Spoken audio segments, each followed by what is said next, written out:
अगर मैं गलत नहीं हूँ तो ये मेरा आविष्कार भविष्य के लिए अहम साबित होगा। बेल्जियम मूल के अमेरिकी वैज्ञानिक लियो वेकलैंड ने ये शब्द प्लास्टिक का आविष्कार करने के बाद 11 जुलाई 1907 को अपने जर्नल में लिखे थे। बेल्जियम में पैदा होने वाले लियो वेकलैंड एक मोची के बेटे थे।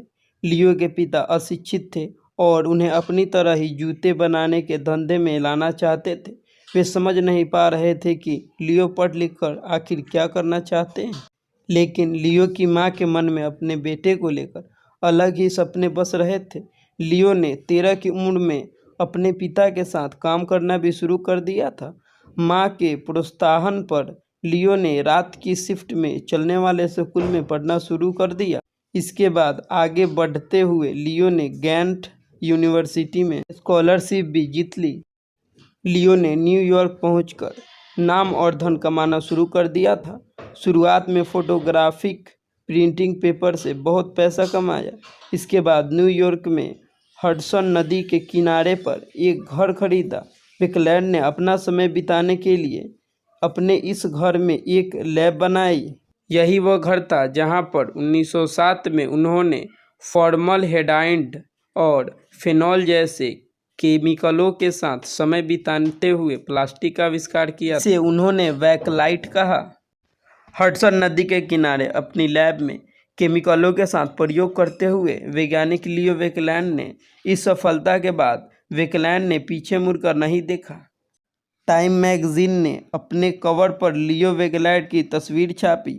खास बात ये थी कि पत्रिका ने लियो की तस्वीर के साथ उनके नाम की जगह लिखा, ये ना जलेगा और ना पिघलेगा। वेकलैंड ने जब ये कहा था कि उनका आविष्कार भविष्य के लिए अहम है तो वह गलत नहीं थे, क्योंकि प्लास्टिक ने बहुत जल्दी अपनी जगह बनानी शुरू कर दी थी। विज्ञान से जुड़े विषयों पर लिखने वाली पृष्ठ पत्रकार सूजन फ्रीनकेल ने प्लास्टिक पर एक किताब भी लिखी थी। इस किताब में फ्रीनकेल ने प्लास्टिक के साथ बिताए हुए एक दिन का जिक्र किया है। उन्होंने लिखा है कि वो एक पूरे दिन ऐसी कितनी चीज़ों के संपर्क में आई जो प्लास्टिक की बनी हुई थी।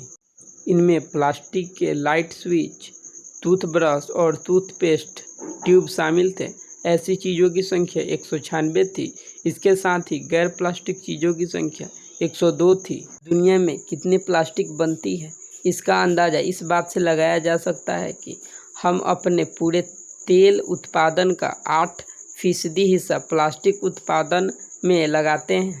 बैकेलाइट कॉरपोरेशन ने प्लास्टिक के प्रचार के लिए कहा कि इस आविष्कार से मानव ने जीव, खनिज और सब्जियों की सीमा के पार एक नई दुनिया खोज ली है, जिसकी सीमाएं अपार है। ये बात अतिशयोक्ति जैसी लगती है, लेकिन ये बात पूरी तरह सच। वैज्ञानिकों ने इससे पहले भी प्राकृतिक तत्वों को विकसित करने या उनकी नकल बनाने के बारे में सोचा था। प्लास्टिक से पहले प्लास्टिक की तरह की चीज सेल्यूलाइड सामने आई थी, जो पौधों पर निर्भर थी। वेकलैंड इलेक्ट्रॉनिक इंसुलिन में प्रयोग होने वाले रसायन सैलेक का विकल्प तलाश रहे थे, जो कि झींगुरों में निकलता था। लेकिन वेकलैंड जल्द ही समझ गए कि उनका आविष्कार बेकलाइट सैलेक रसायन के विकल्प बनने से भी बेहतर प्रयोग किया जा सकता है। प्लास्टिक का प्रयोग टेलीफोन, रेडियो, बंदूकों, कॉफ़ी पॉट, बिलियर्ड बॉल से लेकर गहनों में भी होने लगा। वेकलैंड की सफलता के बाद दुनिया भर की साइंस लैबों से प्लास्टिक के तरह तरह के रूप सामने आने लगे। पैकेजिंग में इस्तेमाल होने वाली पॉलीस्टीरीन, नायलॉन और पॉलीस्थाइलेन जैसी चीज़ें शामिल थीं।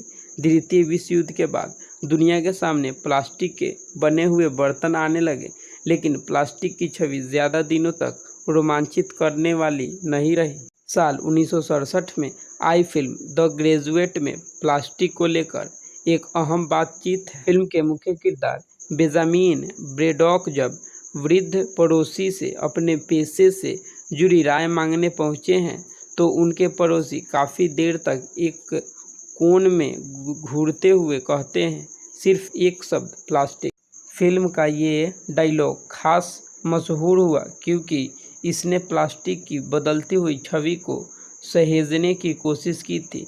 वृद्ध पड़ोसी ने जब प्लास्टिक के क्षेत्र में जाने का सुझाव दिया तो वो इसलिए क्योंकि उस पीढ़ी की नज़र में अब भी प्लास्टिक के अंदर संभावनाएं थी। अगर आपको ये जानकारी अच्छी लगी हो तो वीडियो को लाइक और अगर चैनल पर नए हो तो चैनल को सब्सक्राइब कर लो। चलिए दोस्तों, फिर मिलते हैं नेक्स्ट वीडियो में।